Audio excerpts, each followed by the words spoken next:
টেকনাফের মুসলমানের এখান থেকে হযরতে আলী জীবন চলে যাবে এখনই, কোনো গ্যারান্টি নেই তার হাতে এখনই চলে যেতে পারে, কারণ আন্দাজে যদি এক কোপ দেয় তরবারি দিয়ে সঙ্গে সঙ্গে জীবন চলে যাবে। কিন্তু তার মনের ভেতরে এই আকাঙ্ক্ষা, এই কামনা, এই বাসনা যে আমি টানাটানি করতে করতে আমার জীবনও যদি শেষ হয়ে যায়, যতক্ষণ সময় ক্ষেপণ হবে বিশ্ব নবীকে আল্লাহ 2 পা হলেও মদিনার দিকে নিরাপদে এগিয়ে দেবে। আমাদের সামনে এরকম সময় যদি আসে, জীবন যদি চলেও যায়, আমি আঁকড়িয়ে ধরে রাখবো ইসলামকে, পেছনের দরজা দিয়ে হলেও এমন ভাবে ইসলামকে সাহায্য করব, আল্লাহর বিধানকে এগিয়ে দেওয়ার জন্য। অন্তত আল্লাহর বিধান যেন এই পৃথিবীতে 2 দিনের জন্যও টিকে থাকে। আমার কথার অর্থ হয়তো আলেমরা বুঝেছেন। আমাদের মহা আমানতের দায়িত্ব এখন মাথার উপরে। এই মেম্বারগুলো, এই স্টেজগুলোর আমানত বড় কঠিন আমানত। এটা যদি আমি সঠিকভাবে পালন না করি, আল্লাহ নিজে এবং যত সৃষ্টিকুল আছে সবাই আমার উপরে লানত দেওয়া আরম্ভ করবে। কোরআনে কারিমে 2 জায়গায় আয়াতটা আমি পেয়েছি, ইন্নাল্লাযীনা ইয়াকতুমুনা মা আনজালাল্লাহু মিনাল কিতাবি ওয়া ইয়াশতারুনা বিহি সামানান ক্বালীলা উলাইকা মা ইয়াকুলুনা ফি বুতুনিহিম ইল্লান নার। সূরা বাকারার 172 নম্বর আয়াতে সম্ভবত আছে, আল্লাহ তাআলা বলেন ইন্নাল্লাযীনা, নিশ্চয় যে বা যারা, এখানে কোনো আলেমের নাম নেই, কোনো চেয়ারম্যান, কোনো এমপি, কোনো মন্ত্রীর নাম না। আল্লাযীনা ইসমে মৌসুলা, সবাইয়ের ভেতরে আমরা আছি। নিশ্চয় যে বা যারা মা আনজালাল্লাহু মিনাল কিতাবি, যা আমি আমার কিতাবের ভেতরে নাজিল করেছি, এটা জানার পরেও দুনিয়ার কোনো স্বার্থ পেয়ে এটা গোপন করে রাখছে, ভবিষ্যতেও রাখবে। এক তো মনে, এটা মোজারে, বর্তমান ভবিষ্যৎ, প্রেজেন্ট ফিউচার, 2টা কাল নিয়ে আল্লাহ এই শব্দটা গঠন করেছেন। একটু খেয়াল করে শোনেন, কোরআনের কোন শব্দ বোঝার জন্য কোন মানুষ যদি চেষ্টা করে, ওটা যদি নাও বোঝে তাও 500 রাকাত নফল নামাজের সওয়াব হয়। একটু খেয়াল করেন, এক তো মোনা, যারা গোপন করছে ভবিষ্যতেও করবে, যেহেতু 2টা কাল আছে। এখন যারা গোপন করছে বলতে, এখন আমরা যারা দুনিয়াতে উপস্থিত আছি, কিয়ামত পর্যন্ত যারা দুনিয়ায় আসবে সবাই আয়াতের ভেতরে আছে না নেই? মান জালাল্লাহু মিনাল কিতাবি, আল্লাহর কিতাব থেকে তুমি যা জানো এটা যদি গোপন করে রাখো, ওয়ায়াশতারুনা বিহি সামানান ক্বালীলা, আর এটা গোপন করলে ইহুদিরা খুশি হবে, খ্রিস্টানরা খুশি হবে, সর্বোপরি বাংলাদেশের মুনাফিক মুসলমানরা খুশি হবে। এ খুশি হওয়ার পরে মুসলমান মুনাফিকরা আপনার হাদিয়া তওফা বাড়িয়ে দেবে, আপনার বেতন বেড়ে যাবে, আপনার পদোন্নতি হবে, অনেক কিছু দুনিয়ায় আপনি পাবেন। মাঝখান থেকে যে হাদিয়া তওফা, বেতন ভাতা যা আসবে, নজর নিয়াজ, আল্লাহ বলেন উলাইকা মা ইয়াকুলুনা ফি বুতুনিহিম ইল্লান নার, এদের পেটের ভেতরে যেগুলোই দেয় এগুলো জাহান্নামের আগুন ছাড়া আর কিছু না। জোরে বলেন নাউজুবিল্লাহ। আমার মুসলমান ভাইরা, এই জন্য আমাদের উচিত হচ্ছে এই স্টেজগুলো, মসজিদের মেম্বারগুলো, রাজনৈতিক যে মঞ্চগুলো, এগুলোর আমানত, এই দায়িত্বটা আমাদের পালন করা দরকার। হযরতে আলী বলেন, আমি যত শক্ত করে ধরি ওরা তত শক্ত করে টানাটানি করে। শেষ পর্যন্ত সিদ্ধান্ত নিলাম, ওরা যদি আমাকে মেরেই ফেলে আমার জীবন হয়তো শেষ হয়ে যাবে। ওরা চাদর উল্টিয়ে দেখবে আমি আলী, তাড়াতাড়ি ওরা দৌড় দেবে মুহাম্মদ রাসূলুল্লাহর পেছনে। আমার তো মনে হচ্ছিল, আমি যদি নিজের ইচ্ছা করে চাদর ছেড়ে না দিতাম, তামাম দুনিয়ার কাফেররা মিলেও যদি চাদর টানাটানি করতো, চাদর ছিঁড়তে পারতো না। জোরে বলেন আল্লাহু আকবার। নবীজির ওই জীবনের দিকে তাকিয়ে, নিরাপত্তার দিকে তাকিয়ে শেষ পর্যন্ত আমি চাদর ছেড়ে দিলাম। ওরা আমাকে দেখার পরে জানে যে এটা আবু তালেবের ছেলে।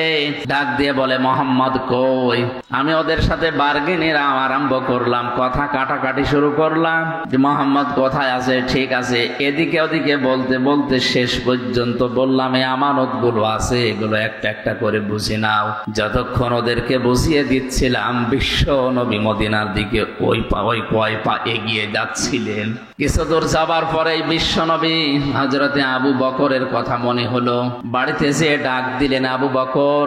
সিদ্দিক আকবর রাদিয়াল্লাহু তাআলা আনহু বলেন, লাব্বাইক ওয়া সাদাইক ইয়া রাসূলুল্লাহ, আমি হাজির হয়ে গেছি, আমার কাঁধের উপরে ছোট টোপলাও আছে। নবীজি বলেন, আবু বকর, 6 মাস আগে আমি তোমাকে শুধু ইঙ্গিত দিয়েছিলাম যে হিজরত করা লাগতে পারে, তো তোমাকে আজকে তো আমি জানাইনি যে আজকে আমার সাথে যাওয়া লাগতে পারে, তুমি টোপলা নিয়ে আগে বসে আছো।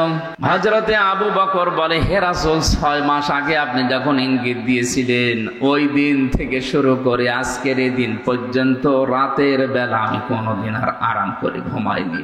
আমি সব সময় প্রস্তুতি নিয়ে আছি, কখন না জানি আপনি ডাক দেন। ওনাদের নামের শেষে সিদ্দিক আকবর এমনি যোগ হয়নি। আমাদের নাম তো হামজা থেকে আমির, হামজাও কেউ বলতে চায় না। ওনাদের নাম উচ্চারণ করলে সঙ্গে সঙ্গে সিদ্দিক বলার পরে রাদিয়াল্লাহু আনহু বলা লাগে। এটা শুধু 1 বছর 2 বছর 5 বছর না, কিয়ামত পর্যন্ত যত মুসলমান দুনিয়ায় আসবে তাদের নাম শুনলেই বলা লাগবে রাদিয়াল্লাহু তাআলা আনহু। আমাদের মতো 60 বছর 63 বছরের জীবন তাদের ছিল। এই ছোট্ট জীবনে কি এমন কাজ দুনিয়াতে করলেন, উপহার দিলেন যে আল্লাহ তাদেরকে চিরন্তন করে দিয়েছে। যেন আমাদের উচিত আমাদের ছোট্ট জীবনে এমন এমন কিছু কাজের আঞ্জাম দেওয়া, মারা যাওয়ার পরে কোটি কোটি বছর যেন আল্লাহর বান্দাদের দোয়ায় আমরা শামিল থাকতে পারি। নবীজি আবু বকরকে নিয়ে চলে যাচ্ছিলেন। বিশ্ব নবীকে নিয়ে হযরতে আবু বকর মদিনার পথে উল্টা দিকে যাওয়ার সময় যতগুলো ঘটনা ঘটেছে আমি ইতিহাস বলার জন্য বলছি না, আমি শুধু এখানে একটা ইঙ্গিত দেওয়ার জন্য এসেছি। গাড়ে সরে যখন নবীজিকে নিয়ে হযরতে আবু বকর লুকিয়ে পড়লেন, কাফেরেরা ওই সময় যে খুঁজতে খুঁজতে একেবারে গুহার ওই মুখ পর্যন্ত পৌঁছিয়ে গিয়েছিল। ইতিহাস যারা লিখেছে, আমি নিজে ওই গুহা পর্যন্ত উঠেছিলাম, ওই জায়গাতে 2 রাকাত নামাজও পড়ে দেখেছি। বসলে আমার মনে হয় যদি একটু কেউ বাম থেকে বসে এতে ভেতরে কি আছে দেখা যায়। হযরতে আবু বকর কিন্তু ঘাবড়িয়েও গিয়েছিলেন। আল্লাহর নবী মুহাম্মদুর রাসূলুল্লাহ একটুও বিচলিত হননি, ভেঙে পড়েননি। ওই কঠিন অবস্থায়ও তিনি বলেছিলেন, আবু বকর ভয় পেও না, মহান আল্লাহ রব্বুল ইজ্জাত আমাদের সাথে আছেন। ইন্নাল্লাহা মা'ানা, এই যে মা'ানা টান দেওয়া আছে এক আলিফ, আমরা শুধু 2 জন না, আমাদের সাথে আরেকজন আছে, তিনি আমাদের মালিক আল্লাহ। বলেন সুবহানাল্লাহ। এই জন্য দুনিয়ার পরিবেশ যত কঠিন হোক, যত ভয়ঙ্কর হোক, আমি যে 2 লাইনের গজলটা বলেছিলাম ইসলামের সঙ্গীত, ওর ভেতরে আমার আজকের এই আলোচনার সারমর্ম আছে।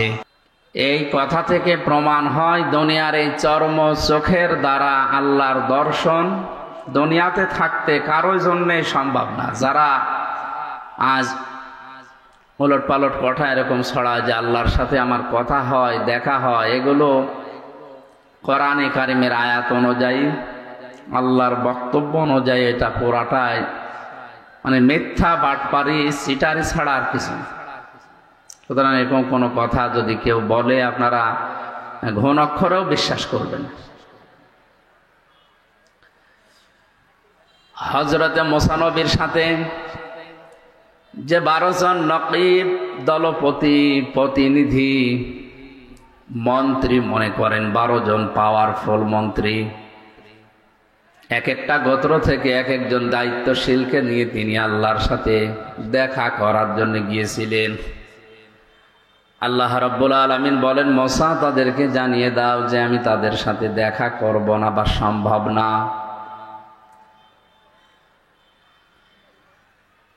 মানুষের এই চর্ম চোখে দুনিয়ার এই জীবনে আমার সাথে দেখা করা যেহেতু সম্ভব না, আমি আল্লাহ তাদেরকে জানালাম, ওয়ালাকাদ আখাযাল্লাহু মিসাকা বানি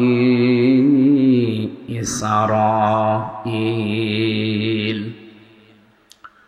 ওয়া মানে এবং লাকাদ মানে অবশ্যই, আখাযা মানে গ্রহণ করা, আল্লাহ মানে আল্লাহ তাআলা নিজে। আল্লাহ তাআলা বলেন, অবশ্যই আমি আল্লাহ অঙ্গীকার গ্রহণ করেছিলাম বনি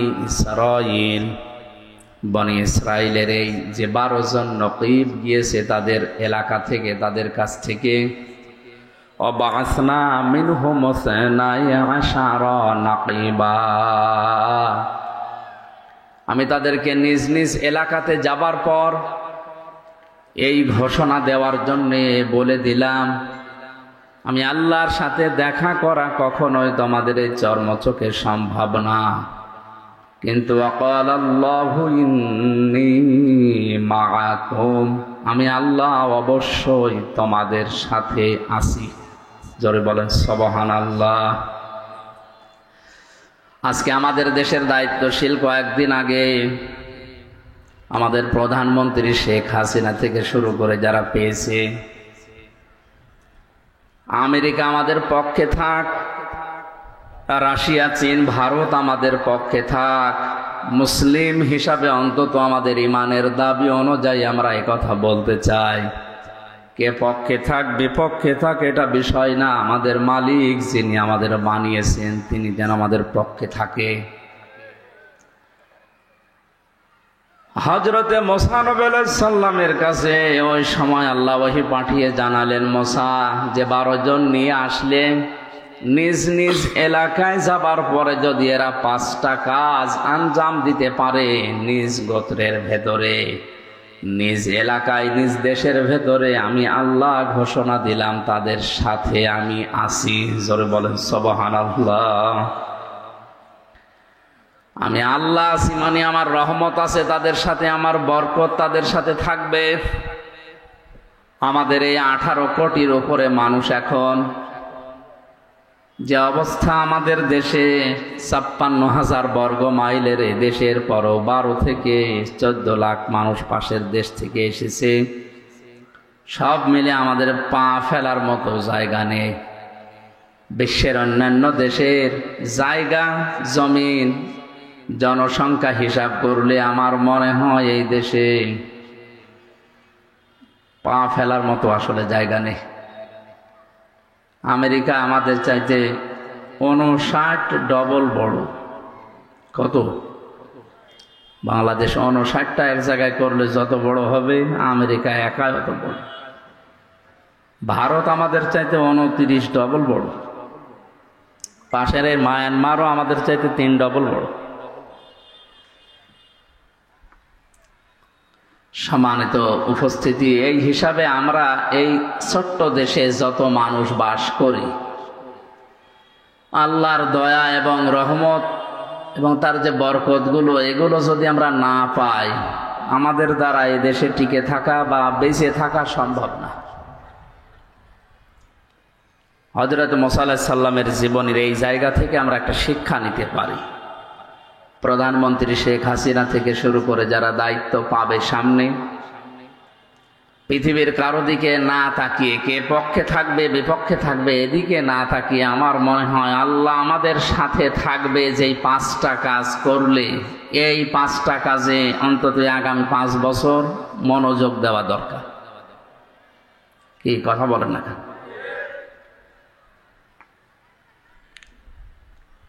দল মত নির্বিশেষে হযরতে মুসা নবী আলাইহিস সালামের এই জীবনী থেকে আমাদের শিক্ষা নেওয়ার জন্য আয়াতটা আমি আজকে পড়লাম। যেহেতু কয়েকদিন পরে শপথ হবে, এরপরে মন্ত্রী পরিষদ গঠন হবে। মনে করেন 12 জন মন্ত্রী আল্লাহর কাছে গেছে যে আমরা তোমাকে দেখতে চাই, তোমার কিছু চাই। আল্লাহ তাআলা যদি বলেন বাংলাদেশের এই 12 জন মন্ত্রী আমার সাথে দেখা হবে না, কিন্তু আমি তোমাদের সাথে আছি, আমার রহমত আমার বরকত আমি ঢেলে দেব। সৌদি আরবে কয়েকদিন আগে স্বর্ণের খনি পেয়েছে, বাংলাদেশে এরকম কোন খনি আল্লাহ আবিষ্কার করে দিতে পারে না, তার দ্বারা সম্ভব না। সুতরাং অনেক কোন বললে ফায়াকনের পর্যায়ে আসতে আর 1 সেকেন্ডও সময় লাগে না। এই হিসাবে আমরা আল্লাহর দিকে তাকিয়ে তাকে সঙ্গে রাখার জন্য মুসা নবী আলাইহিস সালামকে যেমন 5টা কথা বলেছিলেন, আমাদের অভিভাবক যারা সামনে হচ্ছে এদেরকে আমরা এই 5টা কাজের আঞ্জাম দেওয়ার জন্য অনুরোধ জানাবো। আল্লাহ পাক বলেন, মুসা এদেরকে বলো নিজ নিজ এলাকায় যে তারা যদি লাইন আকামতুমুস সালাতা ওয়া আতাইতুমুজ যাকাতা ওয়া আমানতুম বিরুসুলি, এক নম্বরে এরা যেন নিজ এলাকায় গিয়ে নামাজ কায়েম করে। কি করে বলেন? বাংলাদেশের প্রধানমন্ত্রী যিনি হবেন, এ শপথ নেওয়ার পরেই তাদের উচিত হবে মুসলিম হিসাবে 56,000 বর্গ মাইলের দেশে আল্লাহর রহমত, দয়া এবং তাকে যদি আমরা সঙ্গে রাখতে চাই, সংসদে সর্বপ্রথম বিল পাশ করা লাগবে নামাজের। এ দাবিতে আপনারা আছেন না নেই? সূরা হজের 40-41 নম্বর আয়াতে আল্লাহ কোরআনে কারিমে জানিয়েছেন, কোন মুসলিম যদি রাষ্ট্র ক্ষমতা পায়, চেয়ার পাওয়ার পরে সংসদে প্রথম অধিবেশনেই তারা 4টা কাজ জারি করবে। আল্লাযীনা ইম্মাক্কান্নাহুম ফিল আরদি আকামুস সালাতা ওয়া আতাবুজ যাকাতা ওয়া আমারু বিল মা'রুফি ওয়া নাহাউ আনিল মুনকার ওয়া লিল্লাহি আকিবাতুল উমুর। আমি পৃথিবীর কোন মুমিনকে যদি রাষ্ট্র ক্ষমতায় বসাই, ক্ষমতার চেয়ারে বসার পরেই তারা সর্বপ্রথম সংসদে নামাজের বিল পাশ করবে। কিসের? 50 বছরের উপরে আমরা পার হয়ে গেলাম, স্বাধীন হয়েছি। আপনি ঘুরে ফিরে দেখেন 50 বছরে একবারও কোনো হিন্দু প্রধানমন্ত্রী হয়নি। হয়েছে? বলেন বলেন।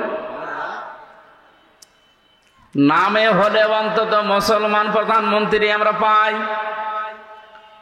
রাষ্ট্রপতি বলেন, প্রধানমন্ত্রী বলেন, যাই আমরা 50 বছরে পেয়েছি সে মুসলিম। উচিত ছিল অন্তত এদেশে 50 বছরের সংসদে নামাজের বিলটা পাশ করা।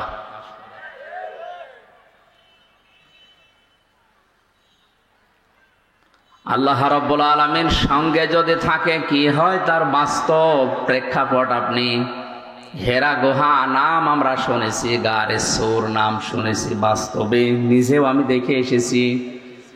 মুহাম্মদুর রাসূলুল্লাহ যেদিন আল্লাহর নির্দেশ পাওয়ার পরে তিনি হিজরত করছিলেন, ওই সময় কোরআন এবং হাদিস যেটা দেখিয়েছে আমাদের,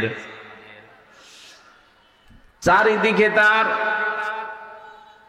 শত্রু পক্ষ এসে খোলা খোলা তরবারি নিয়ে বাড়ির চারিদিকে দাঁড়িয়েছিল। আল্লাহ পাক ওহী নাযিল করলেন, মুহাম্মদ সাল্লাল্লাহু আলাইহি ওয়াসাল্লাম, চারিদিকে এরা দাঁড়িয়ে আছে খোলা তরবারি নিয়ে, আপনাকে এই মুহূর্তে বিদায় করে দেবে। সুতরাং আপনি এক কাজ করেন, আপনার বাড়ি যেটা, ঘর যেটা, ঘরের এই মেঝে, এখানে তো বালি দিয়ে তৈরি করা মেঝে, এক মোট বালি হাতে তুলে নেন, ফুঁক লাগান, সামনের দিকে আপনি ছুঁড়ে মারেন।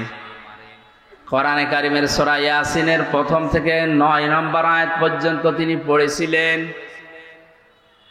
وَجَعَلْنَا مِنْ بَيْنِ أَيْدِيهِمْ سَدًّا وَمِنْ خَلْفِهِمْ سَدًّا فَأَغْشَيْنَاهُمْ فَهُمْ لَا يُبْصِرُونَ। তেলাওয়াত করার পরে ফুঁক লাগালেন, সামনের দিকে ফিকে মারলেন, ছুড়ে মারার সঙ্গে সঙ্গে পাড়ের চারিদিকে যত কাফের সবার চোখে বালি পৌঁছিয়ে দিয়েছে আল্লাহর কুদরত, আল্লাহর দয়া, আল্লাহর রহমত। জোরে বলেন আল্লাহু আকবার। নবীজিকে পরবর্তীতে আল্লাহ জানিয়েছিলেন, হে নবী, সামনের দিকে বালি আপনি ছুড়ে মারার পরে এটা তো সামনে যে কাফের ছিল তার চোখে যাবার কথা, চারিদিকে কাফেরদের চোখে পৌঁছিয়ে দিয়েছে কে বলেন? ওমা রমাইতা ইয রমাইতা ওয়ালাকিন্নাল্লাহা রমা। আপনি তো সামনের দিকে বালি ছুঁড়ে মেরেছিলেন, চারিদিকে কাফেরদের চোখে পৌঁছিয়ে দেওয়ার দায়িত্ব পালন করেছি আমি আল্লাহর ক্ষমতা। জোরে বলেন আল্লাহু আকবার। হযরতে আলীকে ডাক দিয়ে বললেন, আলী, চারিদিকে যারা দাঁড়িয়ে আছে এই মানুষগুলোই তাদের মাকে, তাদের বাবাকে, তাদের নেতাকে বিশ্বাস করে না। এই জন্য আমার কাছে তাদের টাকা পয়সা, সোনা গহনা আমানত হিসাবে টোপলা টোপলা করে রেখে গেছে। এগুলো নিয়ে যদি আমি এখন পালিয়ে যাই, এগুলো নিয়ে যদি আমি মদিনায় হিজরত করি, তাহলে পর আল আমিন নামের কলঙ্ক হবে। কোন নামের? আমি শুধু কথা বলার জন্য বলছি না, প্রতিটি কথা থেকে আমি শিক্ষা বের করার চেষ্টায় আছি। টেকনাফের মুসলমানেরা, এটা যেহেতু রেকর্ড হচ্ছে, কালকে সকালে সারা দুনিয়ার বাংলা ভাষাভাষী মুসলমানদের কাছে এটা পৌঁছিয়ে যাবে।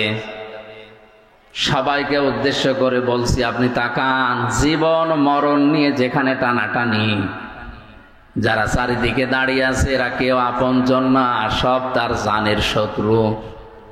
এই অবস্থায় তাদের মালামাল, তাদের সম্পদ আরো নিয়ে চলে যেতে পারলে আনন্দ লাগে। অথচ নবীজি নিজের আল আমিন নামের, আস-সাদিক নামের কলঙ্ক হয়ে যাবে, এ কারণে নিজের চাচাতো ভাই হযরতে আলীকে ডাক দিয়ে বললেন, আলী, এ জায়গাটা যদিও নিরাপদ না, তারপরেও তুমি আমার বিছানার উপরে আমার চাদর মোড়া দিয়ে এখানে শুয়ে থাকো। আমানতের দায়িত্ব কত কঠিন আপনি চিন্তা করেন। এই জন্য দুনিয়াতে যে যেই দায়িত্ব পাবে এটা কিন্তু একটা আমানত। আমি আমানত সম্পর্কে কোরআনে যত আয়াত পড়েছি, সবচাইতে কঠিন বিষয় হচ্ছে মানুষের জীবনের দায়িত্ব নেওয়া। এই আমানতটা আমার নিজের দায়িত্বে আমি নিয়ে কিয়ামতে জবাব দিতে পারবো কিনা, লক্ষ কোটি কোটি মানুষের দায়িত্ব আমার মাথার উপরে। এই যে কত কঠিন বিষয়, এটা আপনি যতক্ষণ অনুধাবন না করবেন ততক্ষণ বুঝবেন না। এই জন্য নবীজি থেকে শুরু করে যারা এই দুনিয়ায় দায়িত্ব পেয়েছে, আমরা দেখি খোলাফায়ে রাশিদিন সহ কেউ জোর করে দায়িত্ব নিতে চাইতো না, বলতো না, আমি নিজের জীবন সম্পর্কেই তো ওয়াকিফাল না, আমি নিজের জীবন সম্পর্কে জবাব দিতে পারবো কিনা। এতগুলো মানুষের দায়িত্ব নিয়ে কিয়ামতে আমি নিজে আবার জাহান্নামী হয়ে যায় কিনা। এই অনুভূতি যতক্ষণ পর্যন্ত এই দেশের 1628 জন মানুষ এখন দায়িত্বে আছে, এই মানুষগুলোর ভেতরে যতক্ষণ হযরতে ওমরের মতো অনুভূতি সৃষ্টি না হবে, ততক্ষণ এই দেশ শান্ত হওয়া সম্ভব না। বিশ্বনবীর জীবনী শুনি অনেকে এই যে সুবহানাল্লাহ, আলহামদুলিল্লাহ, অনেকের চোখ ভিজে যাচ্ছে। একই কষ্ট করেছে। নিজের বাস্তব জীবনের সাথে যদি আপনি মেলাতে যান, তখন টের পাবেন বাস্তবতা কত কঠিন। আমরা জানি নবীজির জীবনী শুনলে সওয়াব হয়। হ্যাঁ, কখন সওয়াব হয়? যখন এই কথাগুলো নিজের প্র্যাকটিক্যাল লাইফে আপনি মেলাতে পারবেন তখন। হযরতে আলীকে বললেন, আমার এই চাদরটা মোড়া দিয়ে এখানে ঘুমিয়ে থাকো। ওই যে টোপলা টোপলা গুলো দেখতে পাও, এগুলো কারো স্বর্ণ, কারো রূপা, কারো টাকা পয়সা আমার কাছে রাখা। ওরা নিজেদের মানুষদেরকে বিশ্বাস না করে আমার কাছে আমানত রেখেছে। এগুলো আমি হিজরত করে যখন চলে যাব, ওরা সকালবেলা এসে আমারে পাবে না। আমাকে না পেয়ে আমার বিছানায় যখন তোমাকে পাবে, সঙ্গে সঙ্গে তুমি এই নাম লিখা লিখা দেখে তাদের হাতে তাদের এই আমানত গুলো পৌঁছিয়ে দিও। হুজুর বলেন আল্লাহু আকবার। হযরতে আলী বলেন, সকাল বেলায় ওরা এসে দেখে চাদর মোড়া দিয়ে আমি ঘুমিয়ে আছি। বারবার আমাকে ডাক দেয়, মোহাম্মদ ওঠো। ওরা তো জানে না চাদরের নিচে কে আছে। একবার, দুইবার, তিনবার ডাক দেওয়ার পরও যখন আমি উঠি না, জোর করে ওরা চাদর টানাটানি করছিল। সিরাত ইবনে হিশাম লিখেছে, যত টানাটানি করে হযরতে আলী চাদরটা তত শক্ত করে ধরে রাখে। তার মনের ভেতরে এই চিন্তা ছিল, এরা চাদর টানাটানি করতে করতে যত সময় ক্ষেপণ হবে, বিশ্ব নবী 2 পা হলেও মদিনার দিকে এগিয়ে যাবে। টেকনাফের মুসলমানের এখান থেকে হযরতে আলী জীবন চলে যাবে এখনই, কোনো গ্যারান্টি নেই তার হাতে এখনই চলে যেতে পারে। কারণ আন্দাজে যদি এক কোপ দেয় তরবারি দিয়ে, সঙ্গে সঙ্গে জীবন চলে যাবে। কিন্তু তার মনের ভেতরে এই আকাঙ্ক্ষা, এই কামনা, এই বাসনা যে আমি টানাটানি করতে করতে আমার জীবনও যদি শেষ হয়ে যায়, যতক্ষণ সময় ক্ষেপণ হবে, বিশ্ব নবীকে আল্লাহ 2 পা হলেও মদিনার দিকে নিরাপদে এগিয়ে দেবে। আমাদের সামনে এরকম সময় যদি আসে, জীবন যদি চলেও যায়,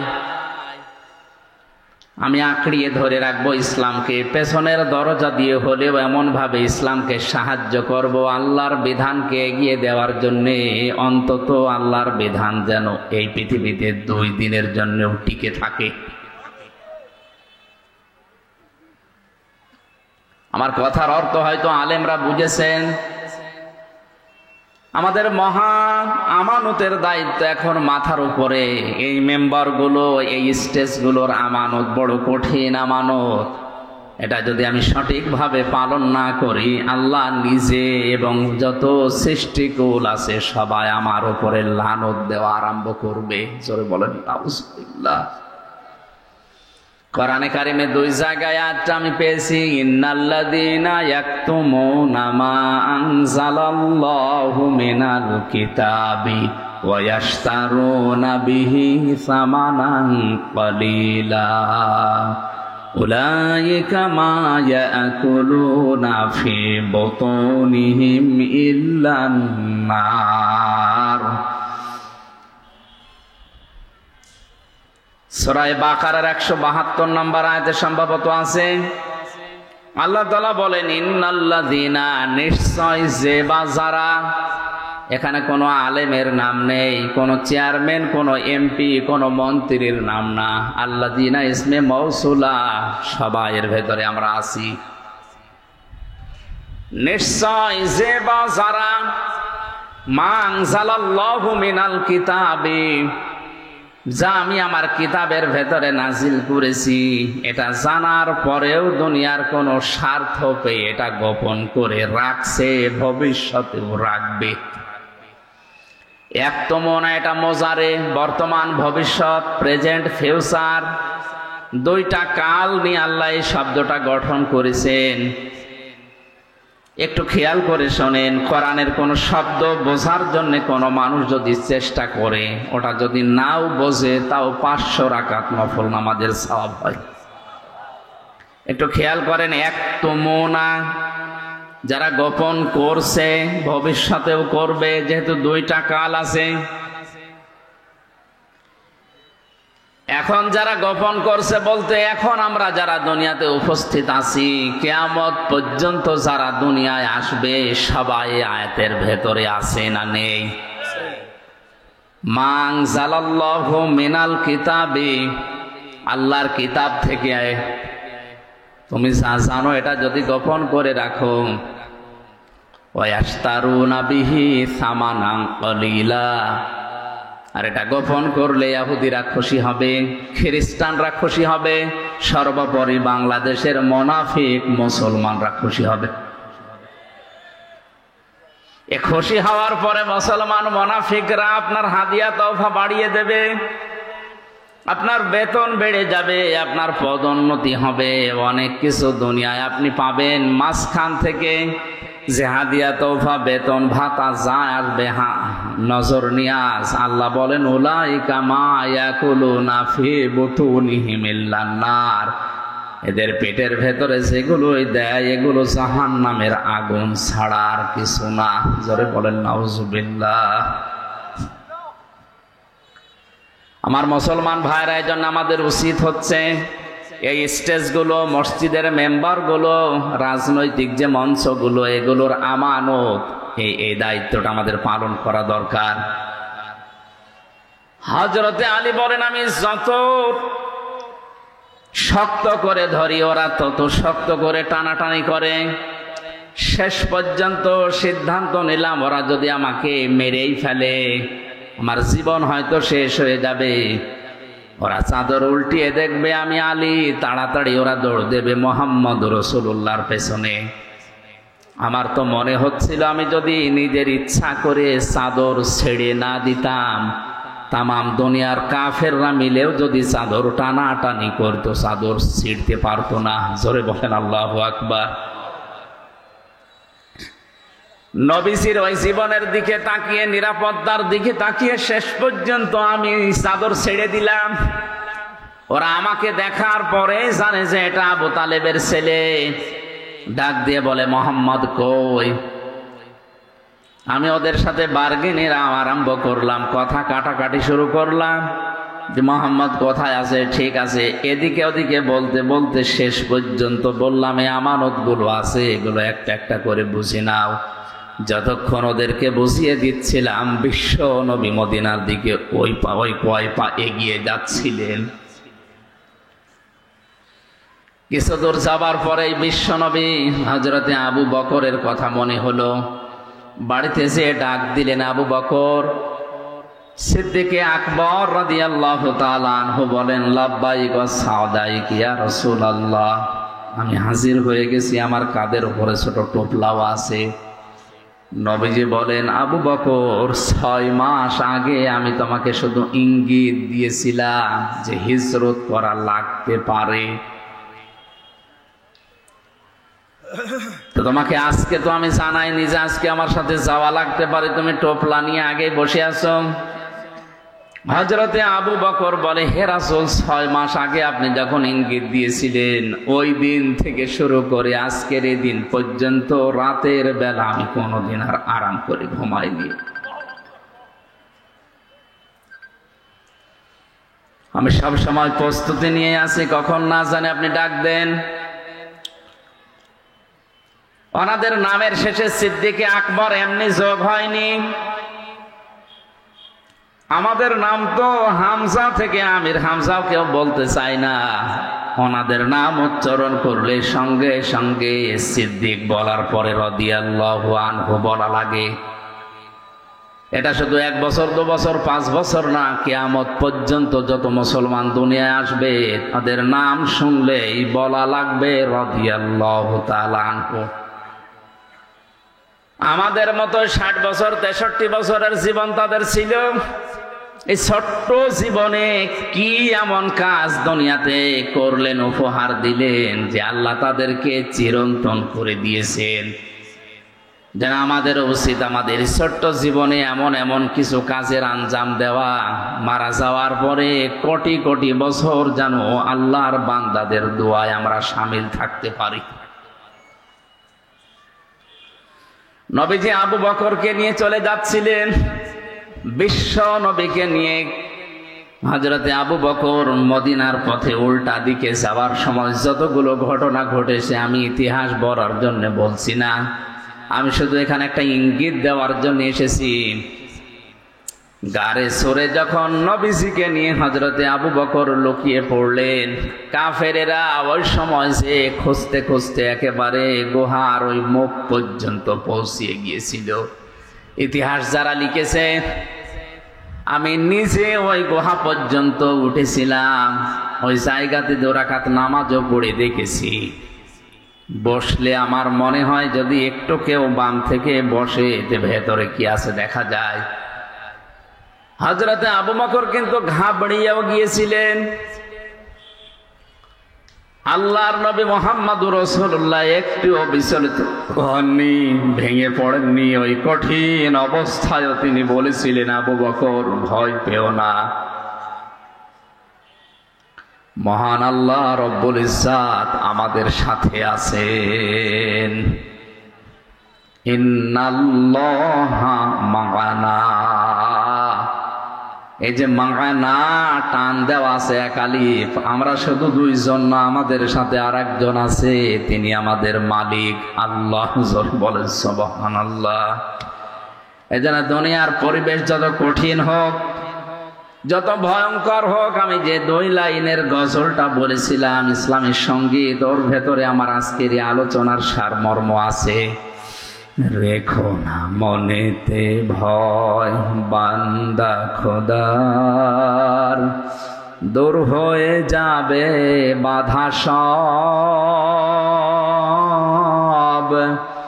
তোমার আমার এক মালিক আছেন, আছেন আমাদের রব, আছেন আমাদের রব। জোরে বলেন ঠিক কিনা? বিশ্বনবী এই কঠিন অবস্থায়ও তিনি ঘাবড়িয়ে যাননি। আল্লাহ রাব্বুল আলামিন বলেন, আমি সঙ্গে সঙ্গে আমার সাকিনা, তার মানে আমার ফেরেশতা নাজিল করে তাকে সাহায্য করেছিলাম। যে সাহায্যের কথাগুলো আমরা বিভিন্ন আলেমদের মুখে শুনেছি। আমার শিক্ষা দেওয়ার বিষয় হচ্ছে বিশ্বনবী মুহাম্মদুর রাসূলুল্লাহ আল্লাহকে সঙ্গে নেওয়ার কথা জানিয়েছিলেন এই জায়গায়। সূরা আনফালের ভেতরে আছে, বদরের ময়দানে আবু জেহেল যখন আনন্দে লাফাচ্ছিল, শয়তান এসে তার কাছে শোরাকার সুরত ধরে বলেছিল, কোনো ভয় নেই, আমি তোমাদের সঙ্গে আছি। আল্লাহ রাব্বুল আলামিনের নবী বললেন, ইন্নাল্লাহা মা'ানা, অবশ্যই আল্লাহ আমাদের সাথে আছে। সঙ্গে সঙ্গে থাকে যারা, আমরা জানি ওগুলো থাকে পেছনে। সঙ্গে যারা থাকে ওরা কোথায় থাকে? আমি আলেমদেরকে বলছি, সঙ্গে যারা থাকে ওরা থাকে কোথায়? পেছনে থাকে। সাথে যারা থাকে ওরা থাকে আগে। আমাদের মালিক যিনি, আমাদের মনিব যিনি, তাকে আমরা পেছনে না, তাকে আমরা সঙ্গের সাথে বা সামনে রাখতে চাই। নবীজি যেটা করেছিলেন, এই জন্য আল্লাহ খুশি হয়ে তাদেরকে সাকিনা, ফেরেশতা, রহমত নাজিল করে সাহায্য করেছিলেন। আজ যদি আমরা শয়তানদেরকে সঙ্গে না রেখে আল্লাহকে সাথে রাখতে পারি, নবীজিকে আল্লাহ যদি গারে সরে সাহায্য করতে পারেন, সে সাহায্যে এখন বন্ধ হয়ে যায়নি, কিয়ামত পর্যন্ত আল্লাহর ওই সাহায্যের দরজা খোলা থাকবে ইনশাআল্লাহ। আমাদের ইমানের পাওয়ার দেখে আল্লাহ হয়তো সামনে পরবর্তীতে দেবে। আমার এই আলোচনার মূল শিক্ষা ছিল কিন্তু এইটা, আল্লাহকে সঙ্গে রাখার জন্য, নামাজ কায়েম করার জন্য এই মানুষগুলোকে আল্লাহ আদেশ দিলেন যে আমাকে দেখার দরকার নেই, যদি সঙ্গে রাখতে চাও আমি তোমাদের সাথে থাকবো, আমার রহমত থাকবে, এলাকায় গিয়ে নামাজ কায়েম করো। 300 জন এমপি আমাদের এই দেশে এখন নির্বাচিত হয়ে গেছে অলরেডি। সামনে সংসদ যে বসবে, আমার মনে হয় সর্বপ্রথম নামাজের বিল আনা তাদের ইমানি দায়িত্ব। এ দাবির সাথে আপনারা যদি একমত থাকেন, আল্লাহকে দেখান, লিল্লাহি তাকবীর। আলহামদুলিল্লাহ ভাই, ঠিক আছে।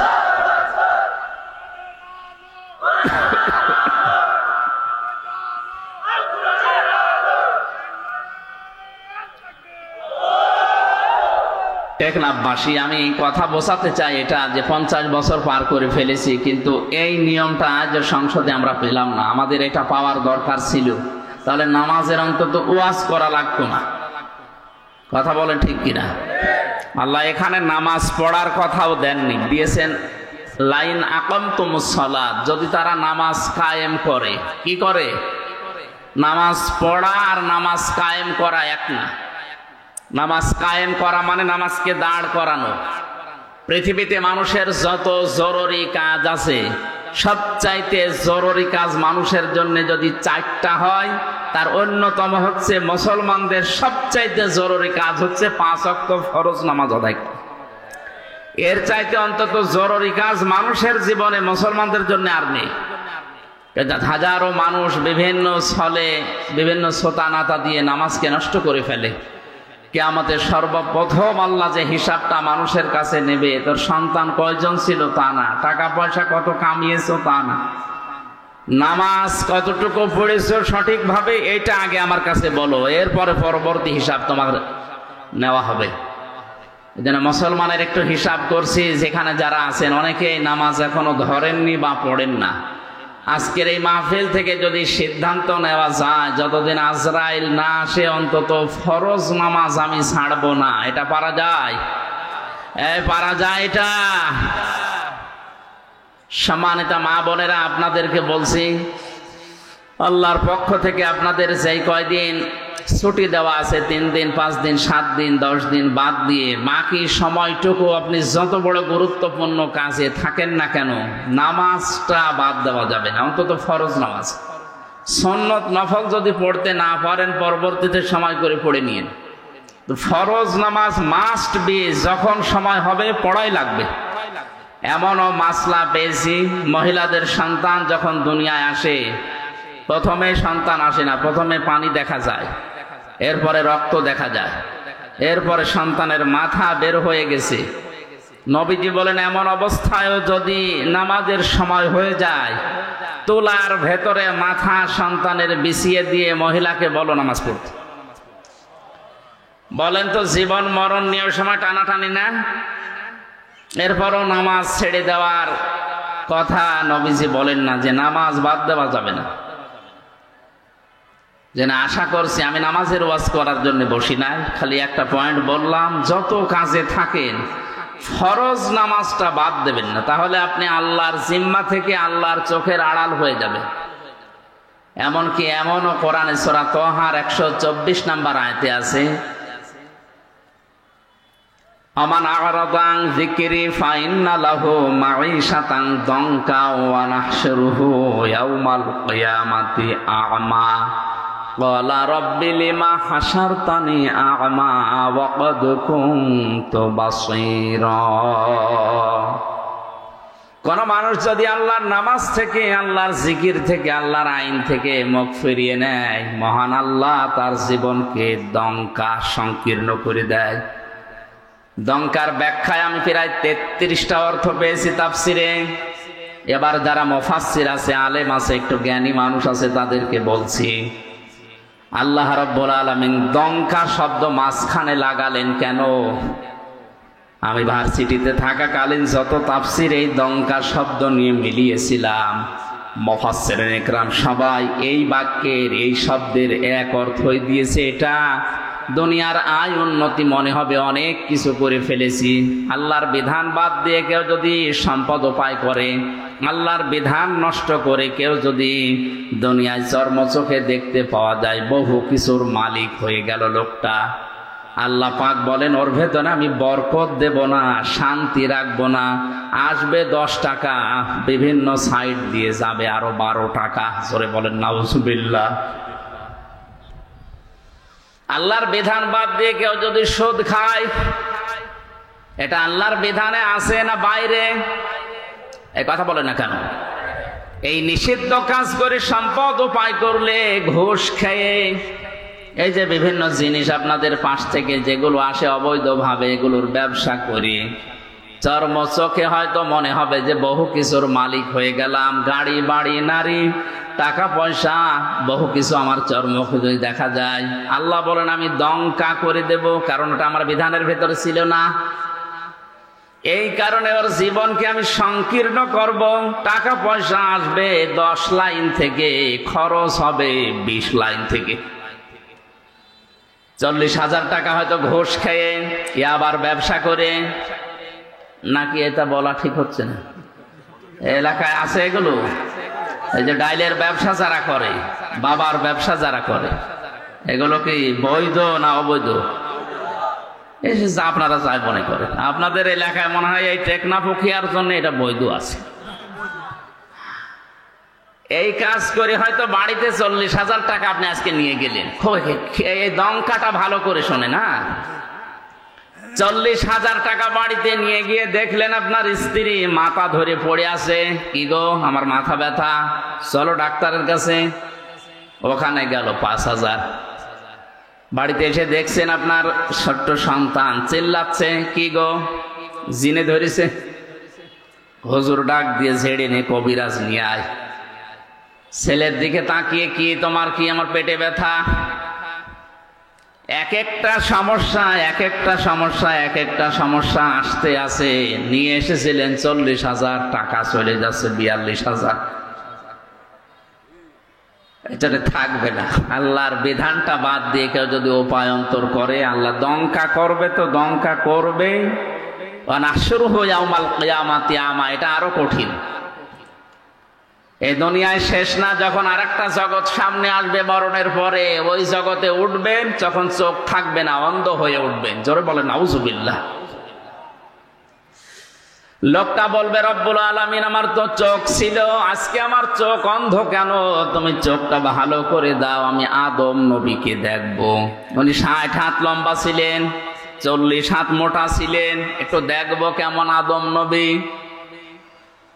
আল্লাহ রাব্বুল আলামিন ধমক দিয়ে বলবেন, ক্বালা কাযালিকা তাতকা আয়াতুনা ফানাসিতাহা ওয়া কাযালিকাল ইয়াউমা তুনসা। আজকের এই দিনে আমি তোকে ভুলে গেলাম, যেভাবে তুই আমার বিধান, আমার নামাজ, আমার জিকির, আমার আইন ভুলেছিলি। শুধু ভুলেই গেলাম না, তুই যে আমার বান্দা ছিলি হামজা নামে একজন, তুই যে আমার বান্দি ছিলি রহিমা নামে একজন, কোনদিন তোদের এই নাম আমি আল্লাহর এই জবানে আর উচ্চারণ করব না।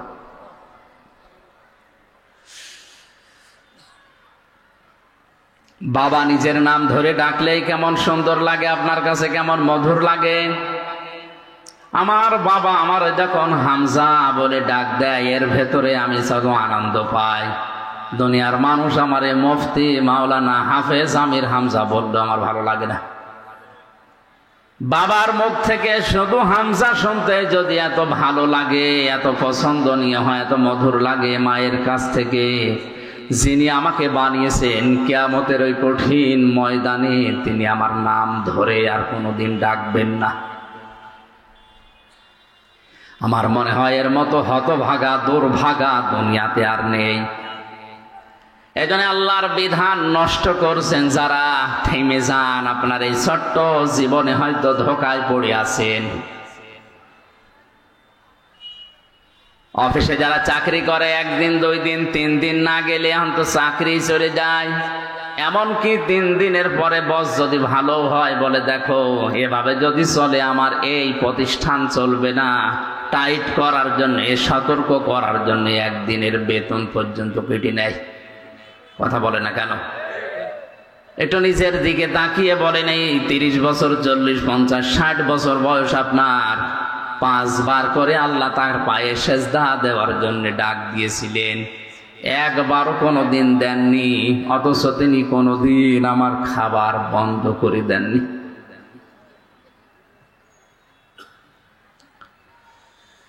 কক্সবাজারবাসী আমরা আল্লাহকে সঙ্গে রাখতে চাই। মহান আল্লাহর বরকত রহমত তার শক্তি আমাদের সাথে থাক, এটা আমরা চাই। তাহলে নামাজ পড়া না, শুধু নামাজ কায়েম করা লাগবে, নামাজ কায়েমের আন্দোলন করা লাগবে। বাস্তবতা আজ হয়েছে উল্টা, নামাজ পড়ে নামাজ কায়েম তো করে না, নামাজ কায়েমের আন্দোলন যারা করে তাদেরকে আজ ধরে ধরে অনেকে পিটায়। অথচ আল্লাহকে সঙ্গে রাখতে হলে আপনাকে নামাজ পড়া না, নামাজ কায়েম করা লাগবে। পড়া কোরআন পড়ে আমি নামাজ পড়ার কথা মাত্র 1 জায়গায় পেয়েছি। কয় জায়গায়? ফাসাল্লি লিরাব্বিকা ওয়ানহার। হে নবী, আপনি নামাজ পড়েন আপনার রবের নামে, পড়া কোরআনে। আর 72 জায়গায় ডাইরেক্ট ইনডাইরেক্ট পেয়েছি 120 জায়গায়। প্রত্যেকটা জায়গায় আল্লাহ দিয়েছেন নামাজ কায়েম করো, নামাজ কায়েম করো। এতবার বলার দরকার কি? প্রত্যেকটা শাব্দিক অর্থের একটা অর্থ থাকে। এই যে অক্ষরগুলোর একটা শাব্দিক অর্থ থাকে। কেউ যদি টাকা পয়সা নিয়ে আপনার সাথে ব্যবসা করে, আমরা 2 জন ব্যবসা করতাম, ওনার 5 লাখ আমার 10 লাখ টাকা এক জায়গায় করে ব্যবসা করেছিলাম। হঠাৎ 2 মাস পরে উনি যে লাভ হয়েছিল লাভগুলো নিয়ে টাকা পয়সা নিয়ে পালিয়েছে। মাওলানা আমারে জিজ্ঞাসা করছে, আমির হামজা আপনার সাথে যে ব্যবসা করতো সেই লোক কই? আমি যদি ওনারে বলি 65 মানে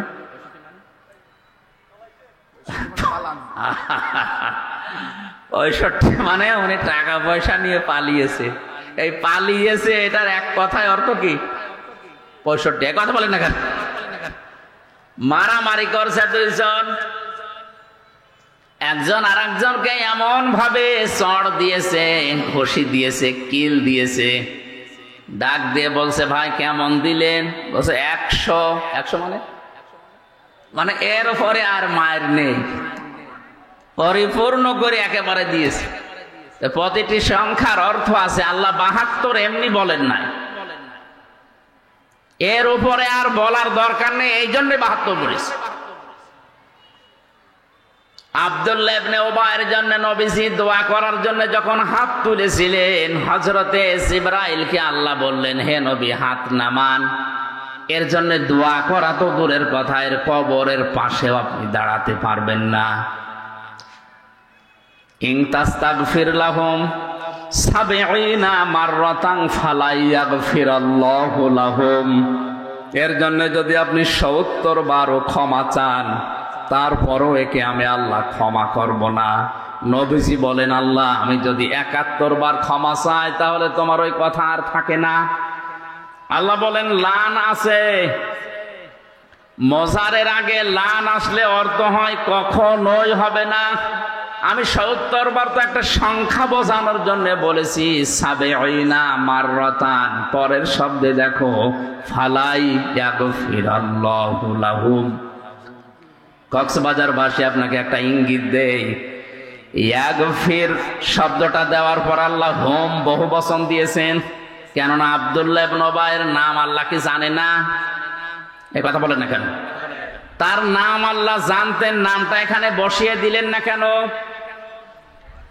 হোম বহু বচন জমির দিয়ে আল্লাহ জানিয়েছেন কিয়ামত পর্যন্ত আব্দুল্লাহ ইবনে উবাইয়ের চরিত্র অনেকের ভেতরে থাকবে। তারা নামাজ পড়বে কিন্তু নামাজ কায়েম করবে না, নামাজ কায়েমের আন্দোলনও করবে না। হে নবী, এই মানুষগুলো যদি মারা যায়, এদের জন্য 70 বার দোয়া করলেও আমি আল্লাহ তাদের মাফ করব না। জোরে বলেন নাউজুবিল্লাহ। এই জন্য আজ যারা বাংলাদেশে নামাজ শুধু পড়ছেন, নামাজকে পরিবারের, সমাজে, রাষ্ট্রে দাঁড় করানো দরকার, এটা কায়েম করা দরকার। রাষ্ট্রীয়ভাবে এ দায়িত্ব পালন করার জন্য যারা আছে তাদেরকে এগিয়ে দেওয়া দরকার। এই ভূমিকা যাদের নেই তাদের জন্যও কিন্তু 70 বার দোয়া করলেও কাজ হবে না। সতর্ক করার দায়িত্ব ছিল, ডাইরেক্ট ইনডাইরেক্ট বিভিন্ন কায়দায় আমার করলাম। এখন যদি আপনি সেই গন্ডারের মতো হন, আমার দাদা মারা গেছে জেলখানায় থাকার সময়, তিনি জীবিত থাকতে বলতেন, একজন শ্বশুর বাড়ি যাওয়ার সময় দেখছে একটা গন্ডার হাঁস দাঁড়িয়ে আছে রাস্তার পাশে। গন্ডারকে কাঁতো কুতো দিয়েছে, হাসে না। 3 দিন শ্বশুর বাড়ি থাকার পরে ফিরে আসার সময় দেখে গন্ডার হাসতেছে। কি গো, 3 দিন আগে কাঁতো কুতো দিলাম তখন হাসলে না, এখন হাসতেছ? গন্ডার বলে, বন্ধু এই 3 দিন সময় লেগেছে চামড়া ভেদ করে কাঁতো কুতো লাগতে। গন্ডারের কাঁতো কুতো লাগতে সময় লাগে কয়দিন? আর আমাদের 50 বছরও হয়নি। এই 50 বছর অনেক কোরআনের পাখি ওয়াজ করেছে যে নামাজ কায়েম করা লাগবে। কথা বলে না কেন? আব্দুল্লাহ ইবনে উবাই নামাজ পড়তো, তাও আমার মতো হামজার পেছনে না, নবীজির পেছনে। এই টেকনাফ বাহার ছড়া মসজিদে না, ও নামাজ পড়ে কাবা শরীফে, মসজিদে নববীতে। যে নামাজ শুধু পড়েছে, নামাজে কায়েম করা লাগবে আল্লাহকে সঙ্গে রাখার জন্য, দায়িত্ব তার জীবনে ছিল না। এই জন্য 70 বার দোয়া করেও আল্লাহ তাকে মাফ করেনি, এমনকি তার কবরের পাশে দাঁড়ানো নিষেধ। এই জন্য আল্লাহ ইয়াগফিরাল্লাহু লাহুম দিয়েছেন। এর মতো চরিত্রের দুনিয়ায় যারা আছে কিয়ামত পর্যন্ত আসবে, এদের জন্যও যদি কাবা শরীফের ইমামও দোয়া করে মাফ চায়, আল্লাহ তাদের মাফ করছে না, করবে না, করছে না, করবে না। এ শব্দ কোথায় আছে? এই যে এক ফের মজারে, এর আগে লান, আরবি গ্রামার অনুযায়ী মজারের আগে লান আসলে অর্থ হয় কখনো, কোশ্চিন কালেও হবে না। এই জন্যে আমি সতর্ক করলাম এই আয়াত দিয়ে, হোম এই শব্দটা দিয়ে। আল্লাহ আমাদেরকে যেন বোঝার এবং বাস্তবে আমল করার তৌফিক দেন। জোরে বলেন আমিন। নামাজ কায়েমের যত অর্থ আমি কোরআনে এবং হাদিসে পেয়েছি, তার সবচাইতে ভালো আমার কাছে মনে হয় পঠিত বিষয় এবং এই আনুষ্ঠানিক যে শিক্ষাগুলো আছে, এখান থেকে যে শিক্ষা আল্লাহ দিতে চেয়েছেন ওইগুলো নিজের ব্যক্তি, পরিবার এবং সমাজ, রাষ্ট্রে প্র্যাকটিক্যাল লাইফে কায়েম করে দেখানো, এইটার নাম হচ্ছে আকামতুমুস সালাহ। আমরা যে নামাজে দাঁড়িয়েছি কাতার সোজা হয়ে, কি হয়ে, এখান থেকে একটা শিক্ষা আল্লাহ আমাদের দিতে চান।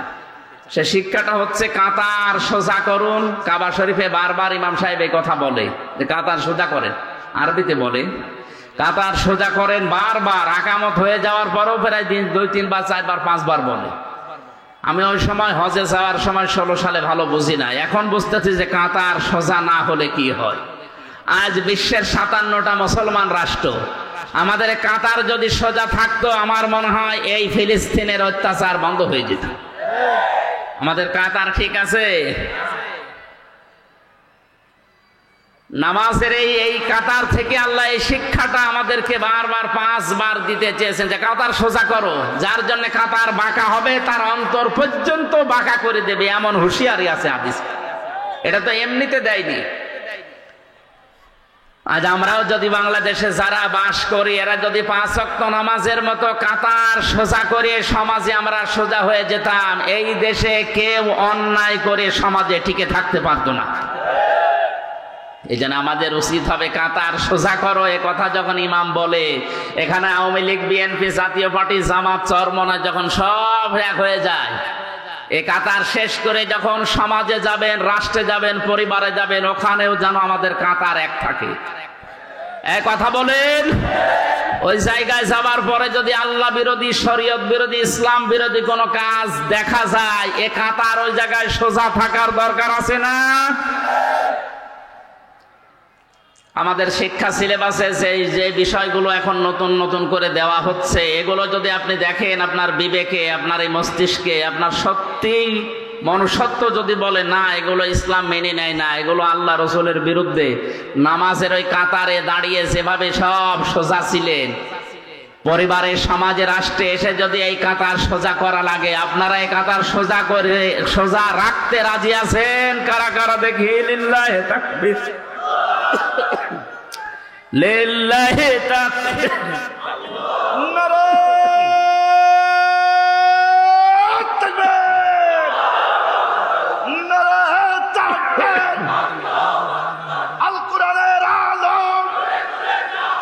সংসদে জালো, আল কোরআনের আলো, আল হাদিসের আলো, সংসদে জালো।